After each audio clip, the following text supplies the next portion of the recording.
Flamingo book के third poem keeping quiet को जिसके पोएट हैं पैब्लो नेरूडा। तो सबसे पहले हम समझते हैं कि आखिर जो हमारे पोएट हैं वो इस पोएम से क्या कहना चाहते हैं। तो in this poem Neruda talks about the necessity of quiet introspection and creating a feeling of mutual understanding among human beings. तो यहाँ पर जो हमारे पोएट है वो क्वाइट इंट्रोस्पेक्शन की नेसेसिटी को बताते हैं हमारी लाइफ में। इंट्रोस्पेक्शन का मतलब होता है सेल्फ एग्जामिनेशन, या जब हम खुद को समझने की कोशिश करते हैं, उसकी जो नेसेसिटी है, जो नीड है हमारी लाइफ में, और एक म्यूचुअल अंडरस्टैंडिंग की फीलिंग डेवलप करनी चाहिए हम ह्यूमन बींग्स को। मतलब हमें एक दूसरे को कास्ट से, लैंग्वेज से नहीं बांटना चाहिए, पर हम सबको एक ऐसी फीलिंग क्रिएट करनी चाहिए। हमें एक दूसरे को समझना चाहिए, एक दूसरे की फीलिंग्स को समझना चाहिए, उनकी भावनाओं को समझना चाहिए। तो हम स्टार्ट करते हैं पोएम को। Now we will count to 12 and we will all keep still. तो जो पोएट होते हैं वो कहते हैं कि हम सबसे पहले 12 तक काउंट करेंगे। यहाँ पर जो 12 का मतलब है वो पोएट ने क्लियर नहीं किया है कि वो 12 से कहना चाहते हैं 12 तक काउंट करना चाहते हैं कि 12 नंबर्स या फिर हमारी घड़ी के 12 आवर्स। ये पोएट ने क्लियर नहीं किया है, पर वो कहते हैं कि हमें 12 तक काउंट करना है। And we will all keep still, मतलब हम इस टाइम में बिल्कुल स्टिल रहेंगे, बिल्कुल क्वाइट रहेंगे, कोई भी मूवमेंट नहीं करेंगे। For once on the face of the earth let's not speak in any language. For once मतलब सिर्फ एक बार हम इस अर्थ पे कोई भी लैंग्वेज में नहीं बोलते हैं, हम बिल्कुल शांत रहते हैं। Let's stop for 1 second and not move our arms so much. हम सिर्फ एक बार के लिए कुछ भी नहीं बोलते हैं और साथ ही में हम अपनी सारी एक्टिविटीज को भी रोक लेते हैं। हम जो इतना हार्डवर्क करते हैं, पूरे टाइम कुछ ना कुछ काम करते रहते हैं, तो यहाँ पर यही पोएट कहते हैं not move our arm so much. हम थोड़ी देर के लिए बिल्कुल रुक जाते हैं, कोई भी काम नहीं करते हैं। It would be an exotic movement. और जब हम कोई भी लैंग्वेज में नहीं बोलेंगे, हम कोई भी काम नहीं कर रहे होंगे, तो ये एक एग्जॉटिक मूवमेंट होगा। एग्जॉटिक का मतलब होता है बहुत ही रेयर, अनयूजुअल और बहुत ही एक्स्ट्रा ऑर्डिनरी मोमेंट होगा। एक ऐसा टाइम होगा without rush, without engines, we would all be together. और ये जो एग्जॉटिक, ये जो एक्स्ट्रा ऑर्डिनरी मोमेंट है, इसमें कोई भी रश नहीं होगा, कोई भी भागा दौड़ी नहीं होगी, कोई भी इंजन्स नहीं होंगे, मतलब कोई भी मशीन्स नहीं चल रही होगी, और हम सब साथ में होंगे इन अ सडन स्ट्रेंजनेस। क्योंकि हम कोई भी लैंग्वेज में नहीं बोल रहे हैं, इसलिए हमें कोई भी चीज डिवाइड नहीं कर रही है, हम सब साथ में होंगे और हम सब साथ में एक सडन स्ट्रेंजनेस में होंगे। स्ट्रेंजनेस में इसलिए होंगे क्योंकि एक अनयूजुअल टाइम है, एक अनफैमिलियर टाइम है, क्योंकि हमें ऐसे टाइम की जिसमें सब रुके हुए हों, कोई कुछ भी नहीं कर रहा हो, ऐसी बिल्कुल भी आदत नहीं होगी।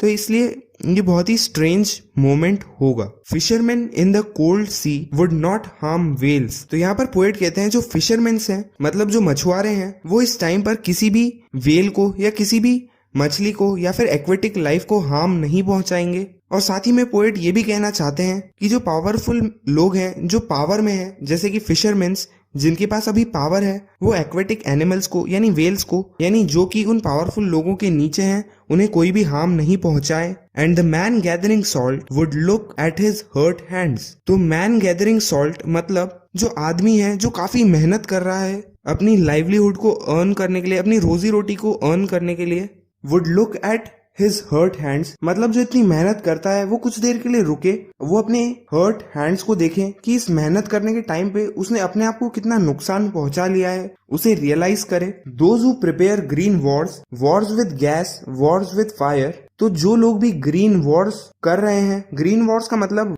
वॉर्स अगेंस्ट एनवायरमेंट, मतलब हम अपने डेवलपमेंट के लिए जितना भी एनवायरनमेंट को नुकसान पहुंचा रहे हैं, इतना जो पोल्यूशन कर रहे हैं, इतना जो डिफॉरेस्टेशन कर रहे हैं, और जो दूसरी वॉर है Wars with gas, Wars with fire, जो ह्यूमंस एक दूसरे के साथ लड़ रहे हैं। वॉर्स विद गैस का मतलब है जो केमिकल वेपन्स यूज होते हैं, वॉर्स विद फायर्स का मतलब है जो न्यूक्लियर वेपन्स और इस टाइप के जो वेपन्स यूज होते हैं। इन दोनों वॉर्स में ही जो विक्ट्री होती है उसमें कोई भी सर्वाइवर्स नहीं होते हैं। विक्ट्री विद नो सर्वाइवर्स, ऐसा पोएट इसलिए कहते हैं कि इन दोनों वॉर्स में ही भी जो भी जीतता है वो एक्चुअल में दूसरे को हार्म पहुंचाकर जीत रहा है। जैसे कि हम डेवलपमेंट के लिए अपनी एनवायरनमेंट को इतना हार्म पहुंचा रहे हैं, तो इसके कारण आखिरी में हमें ही नुकसान होगा। और हो सकता है इसके कारण जो हमारी एनवायरनमेंट है, जो हमारा नेचर है, वो बिल्कुल डिस्ट्रॉय हो जाए और आखिरी में हम ही सरवाइव न कर पाए। और जो वॉर्स विद गैस और वॉर्स विद फायर है, इसमें अगर हम एक दूसरे से ही लड़ते रहेंगे तो हो सकता है एक दिन हम एक दूसरे को ही खत्म कर दें। तो इसीलिए जो विक्ट्री होगी उसमें कोई भी सरवाइव नहीं करेगा। और इसके बाद पोएट कहते हैं, would put on clean clothes and walk about with their brothers in the shade doing nothing. तो ये जो लोग हैं इन्हें क्लीन क्लोथ्स पहन लेने चाहिए, मतलब इन्हें ये सब वॉर्स छोड़नी चाहिए और क्लीन क्लोथ्स पहनने चाहिए और अपने ब्रदर्स के साथ वॉक करनी चाहिए, मतलब अपने ब्रदर्स के साथ चलना चाहिए। यहाँ पर पोएट कहते हैं कि जो सभी लोग हैं वो सभी हमारे ब्रदर्स हैं, हमारे भाई ही हैं और इनसे हमें नहीं लड़ना चाहिए, पर हमें इनके साथ ही मिलकर चलना चाहिए शेड में, मतलब जो पेड़ की छांव है वहां पर सभी को साथ में रहना चाहिए, डूइंग नथिंग, और इन्हें कुछ भी नहीं करना चाहिए, जैसे कोई भी वॉर्स नहीं करनी चाहिए। और फिर इसके बाद पोएट जो है वो क्लियर करते हैं, what I want should not be confused with total inactivity. तो यहाँ पर पोएट कहना चाहते हैं कि जो भी मैं कह रहा हूँ कि हमें जो लोग कम पावर में हैं उन्हें हार्म नहीं करना चाहिए, जो आदमी मेहनत कर रहे हैं उन्हें कुछ देर के लिए रुकना चाहिए, जो वॉर्स कर रहे हैं उन्हें भी क्लीन क्लोथ्स पहन के अपने भाइयों के साथ चलना चाहिए और कुछ नहीं करना चाहिए। तो इससे मैं इनएक्टिविटी के बारे में नहीं कह रहा हूँ। इनएक्टिविटी का मतलब होता है बिल्कुल जो डेथ होती है, इसे हमें इससे कंफ्यूज नहीं करना चाहिए। Life is what it is about, I want no truck with death, मतलब हमें बिल्कुल भी इनएक्टिव नहीं होना है।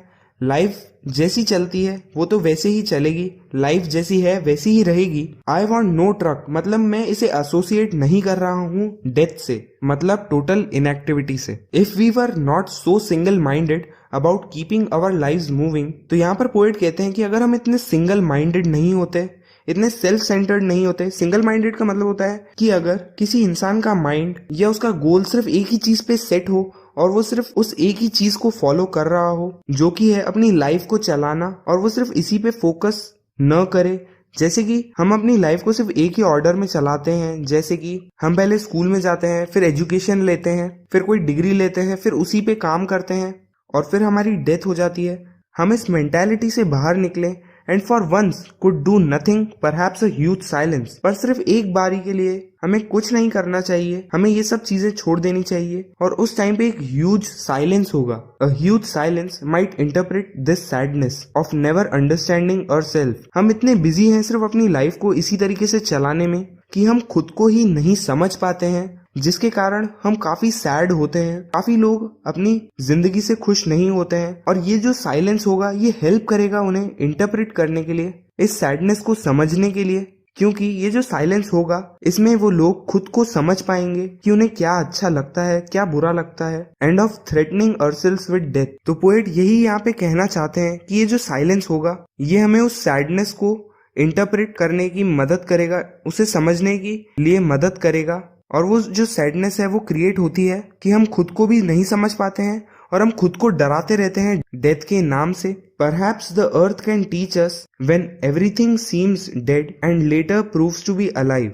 तो पोएट यहाँ पे कहते हैं कि हमें यहाँ पर अर्थ से सीखना चाहिए, जो अर्थ हमें सिखाना चाहती है कि जब भी कोई चीज हमें डेड लगती है, बिल्कुल लाइफलेस लग सकती है, वो भी बाद में जिंदा हो सकती है, अलाइव हो सकती है। जैसे कि हम एक बीज को देखते हैं जो कि मिट्टी में गड़ा हुआ होता है, वो बिल्कुल डेड लगता है, उसमें बिल्कुल भी लाइफ नहीं लगती है, पर फिर भी वो बाद में स्प्राउट करता है, ग्रो करता है और वो भी अलाइव होता है। यही चीज हमें भी अर्थ से सीखनी चाहिए। तो इस पूरे टाइम में पोएट हमें यही समझाना चाहते हैं कि हम जो भी काम कर रहे हैं हमें थोड़ी देर के लिए रुकना चाहिए और सोचना चाहिए, हमें इंट्रोस्पेक्ट करना चाहिए, हमें सेल्फ एग्जामिन करना चाहिए खुद को, जिससे हम खुद को समझ पाएं, अपनी लाइफ को समझ पाएं। और साथ ही में पोएट इसे कंफ्यूज भी नहीं करना चाहते हैं बिल्कुल टोटल इनएक्टिविटी से या डेथ से। और वो हमें कहते हैं कि हमें अर्थ से सीखना चाहिए कि जो चीज भी डेथ या डेड लगती है वो भी बाद में अलाइव प्रूव हो सकती है। तो यही पोएट कहना चाहते थे इस पोएम में। और फिर अब पोएट कहते हैं, now I will count up to 12 and you keep quiet and I will go. मतलब अब मैं वापस से 12 तक काउंट करूंगा और तुम क्वाइट हो जाना, बिल्कुल तुम बिल्कुल शांति रखना, तुम अपने आप को एग्जामिन करना और मैं यहाँ से तब चला जाऊंगा दूसरे लोगों को भी ये बताने। तो इसी के साथ खत्म होती है हमारी ये पोएम कीपिंग क्वाइट। तो अगर आपको वीडियो पसंद आई हो तो प्लीज इस वीडियो को लाइक करें और अगर आप ऐसी वीडियोस को देखते रहना चाहते हैं तो इस चैनल को सब्सक्राइब करें। अब मैं आपसे मिलता हूँ अगली वीडियो में। Thank you.